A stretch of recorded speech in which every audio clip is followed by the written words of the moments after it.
Sabe aquela sensação de que aquele lugar que antes parecia cheio de gente, de conexões reais, hoje tá diferente, mais artificial, talvez menos humano? Pois é exatamente sobre essa impressão que a gente vai conversar hoje. Essa é a pergunta que paira no ar. A gente rola o feed e vê um comentário que soa meio robótico, uma imagem super bizarra que viraliza do nada, um debate que parece um eco infinito. Essa sensação é o ponto de partida para uma teoria que tem ganhado cada vez mais espaço. Então, esse sentimento de estranheza e até de um certo vazio online, ele tem um nome.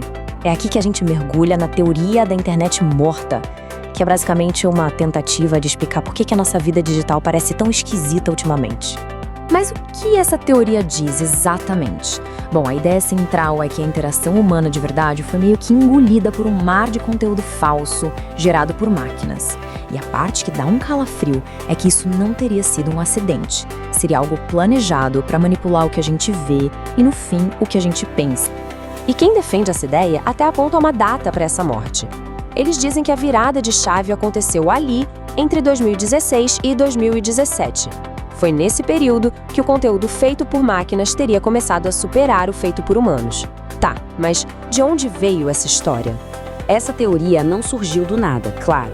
Ela teve toda uma jornada, começando em cantos bem específicos da internet, até, de repente, virar um debate bem mais amplo. É bem curioso ver o caminho que essa ideia percorreu. Começou lá em fóruns de nicho, os famosos image boards.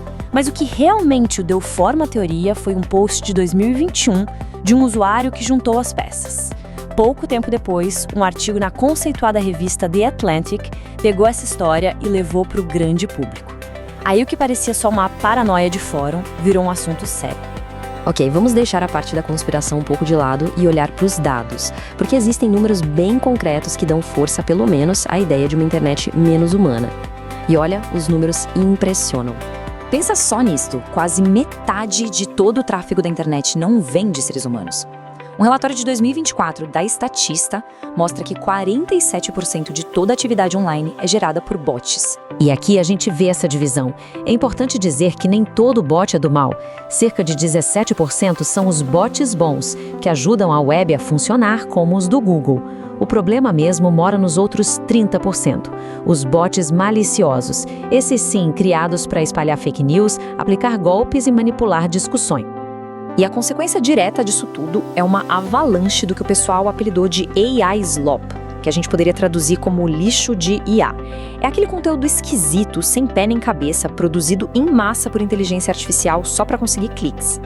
Um exemplo perfeito e bem bizarro disso foi a onda do tal Jesus Camarão no Facebook. Eram imagens completamente surreais geradas por IA que viralizaram não por serem geniais, mas porque o algoritmo simplesmente as empurrou. Virou um símbolo de como o conteúdo hoje em dia muitas vezes é feito para agradar máquinas e não pessoas. Tá, mas a grande pergunta é, por quê? Se não for uma conspiração gigante, o que está movendo essa transformação toda? A resposta, como quase sempre, é dinheiro. A verdade é que a internet mudou de vocação. Ela deixou de ser aquela praça pública, ágora, onde as pessoas se conectavam, e virou um grande mercado. Um lugar onde a nossa atenção é a moeda mais valiosa e as máquinas são as ferramentas mais eficientes para capturar essa atenção. E uma das estratégias mais eficazes nesse mercado é a chamada rage bait, ou isca de raiva. O ciclo é simples e bem perverso. Alguém posta algo para provocar raiva, isso gera um monte de interação, os algoritmos percebem e mostram para mais gente, e toda essa visibilidade atrai anunciantes. No fim das contas, a raiva virou um produto muito lucrativo.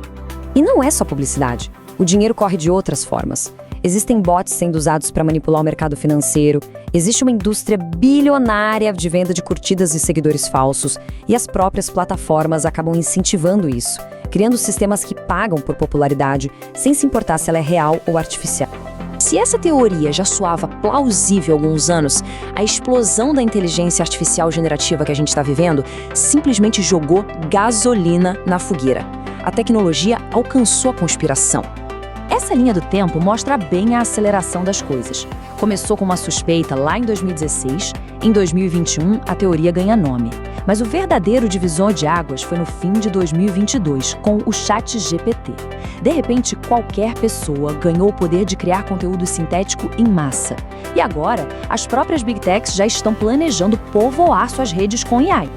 E isso não é especulação. Essa citação de um executivo da Meta é muito clara.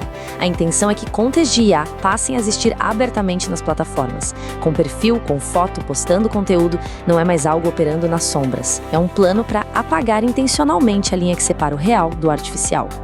Certo. Com tudo isso na mesa, a gente se pergunta: e aí? Onde isso nos deixa? Qual é o impacto real disso tudo na nossa vida digital e na nossa percepção da realidade? O problema mudou de escala completamente. Antes, a preocupação era com spam, com bots mais simples. Hoje, o desafio é muito mais profundo. É uma verdadeira crise de confiança. Para concluir, talvez a internet não esteja morta no sentido literal da conspiração. Mas o que os dados mostram é que ela está, sem dúvida nenhuma, se tornando menos humana. A ideia central da teoria, a de que o conteúdo sintético está substituindo o conteúdo humano, deixou de ser uma previsão. Já é a nossa realidade. E a questão que fica no ar é essa. Enquanto a gente navega por um oceano de conteúdo feito por máquinas para prender a nossa atenção, onde é que a gente encontra o que é genuinamente humano? A busca por autenticidade nesse mundo cada vez mais sintético talvez seja o maior desafio da nossa era digital.